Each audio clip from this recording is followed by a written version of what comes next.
नाशिकमधील जनआरोग्य योजना घोटाळ्याची आर्थिक गुन्हे शाखेकडून चौकशी करण्याची मागणी आमदार डॉ. राहुल आहेर यांनी विधानसभेत केली. सन 2024 ते 2026 दरम्यान एकाच मोबाईल क्रमांकावरून 16,000 संशयास्पद केसेसची नोंदणी झाली, ज्यातील 9,500 प्रकरणं एकट्या नाशिक जिल्ह्यातील आहेत.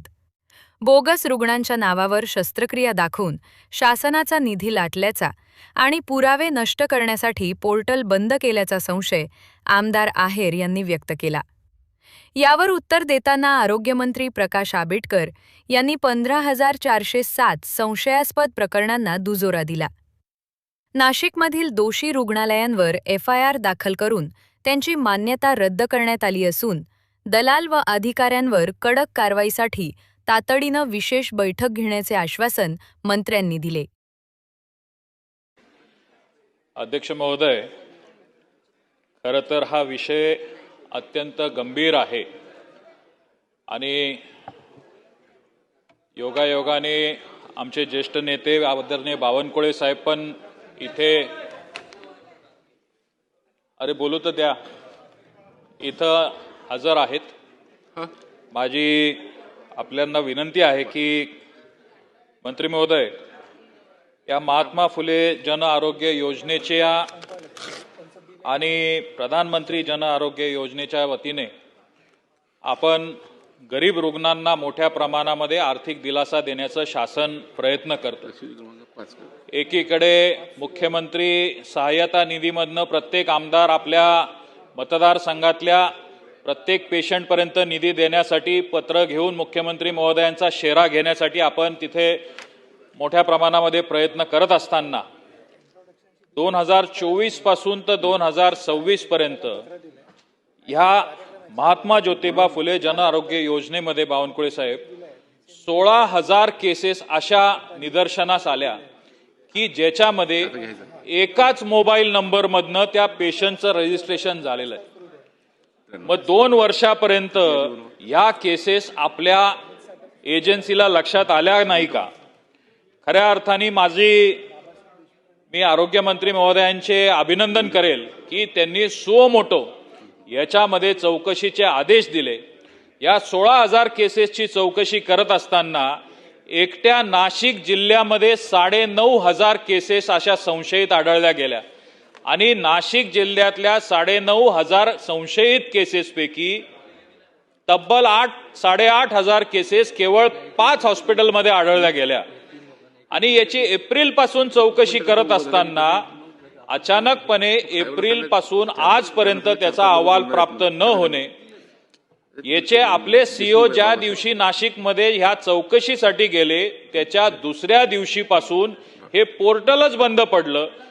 आपल्या या जन आरोग्य योजनेच्या ऑफिसमधनं सांगण्यात येतं की याचा सर्व डेटा आम्हाला मिळत नाहीये. म्हणजे एकीकडे मोठ्या प्रमाणामध्ये याच्यामध्ये शेकडो कोटी रुपयाचा गैरव्यवहार झालेला असताना आज शासनाकडनं हे सांगण्यात येतं की आम्हाला याची माहितीच मिळत नाहीये. माझे 4-5 याच्यासाठी स्पेसिफिक प्रश्न आहेत आपल्या आरोग्यमंत्री महोदयांना की 4 महिन्यापासून एप्रिलपासून चौकशी चालू असताना याच्या चौकशीमध्ये आतापर्यंत आपल्याला काय प्राप्त झालेलं आहे? आपण उत्तरामध्ये दिलं की ह्या 5 हॉस्पिटलचे आपण परवाने रद्द केलेले आहेत, त्याचं अफिलिएशन रद्द केलंय, पण त्यांच्या नावं त्यांच्यावर FIR झालेली आहे. पण हा इकॉनॉमिक ऑफेन्सेस मध्ये जायला पाहिजे कारण हा इकॉनॉमिक गुन्हा आहे. तर इकॉनॉमिक ऑफेन्सेस मध्ये पण आपण गुन्हा रजिस्टर करणार आहोत का?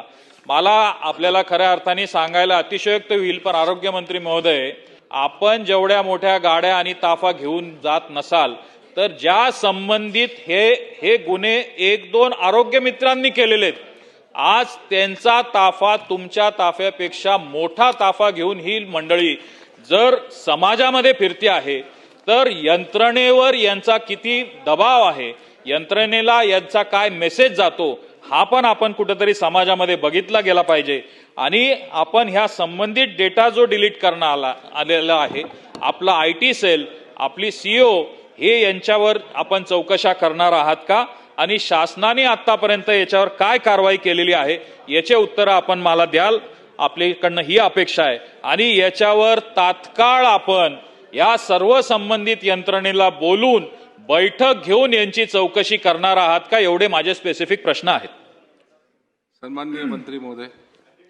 सन्मान्य अध्यक्ष महोदय, सन्मान्य आमदार राहुलजी आहेर साहेबांनी महात्मा फुले आरोग्यदायी योजनेमध्ये विशेषतः 1 जुलै 2024 ते 24 फेब्रुवारी 2026च्या कालावधीमध्ये संशयास्पद दावा प्रकरणापैकी एकूण जे काही रुग्णांना एकाच दूरध्वनीवरून 15,407 प्रत्यक्ष प्रकरणं जी आहेत त्यांच्यामध्ये ज्या पद्धतीची अनियमितता झाली आणि त्याच्यावरती नेमकी शासनानं काय कारवाई केली अशा पद्धतीचा प्रश्न विचारला आहे. खरं तर नाशिक जिल्ह्यातलीच ही 3-4 हॉस्पिटल आहेत आणि या 3-4 हॉस्पिटल्समध्ये MJPGYच्या एकूण योजनेमध्ये ज्या पद्धतीची अनियमितता झालेली आहे किंवा त्याच्या निदर्शनास आल्यानंतर आमच्याकडून त्याच्यावरती FIR दाखल केला आहे. संबंधित हॉस्पिटल्सवरती कारवाई केलेली आहे. परंतु संबंधित हॉस्पिटलवरती केवळ कारवाई करून थांबणार नाही. याच्यामध्ये जे संशयित असतील त्या सगळ्या संशयिताबद्दल बरोबर सुद्धा जी कायदेशीर कारवाई करायला पाहिजे ती निश्चितपणानं शासनाच्या वतीनं करण्यात येईल. एका बाजूला महात्मा फुले आरोग्यदायी योजना ही शासनाची महत्त्वाकांक्षी योजना आहे.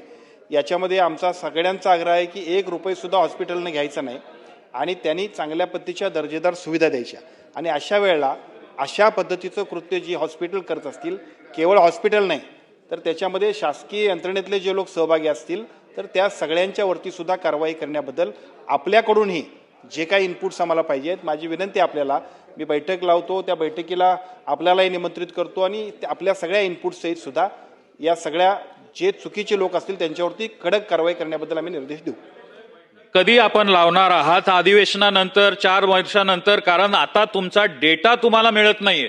म्हणजे अत्यंत गंभीर बाब आहे. एखादा आरोग्य मित्र या अख्ख्या योजनेचा डेटा जर गायब करू शकतो तर त्याच्यानंतर आपण काय करणार आहात चौकशी करून? आपण बैठक कधी लावणार तेवढं मला सांगा. सन्मान्य अध्यक्ष महोदय, उद्याच सन्मान्य आमदार महोदयांच्या बरोबरची बैठक आपण लावतोय.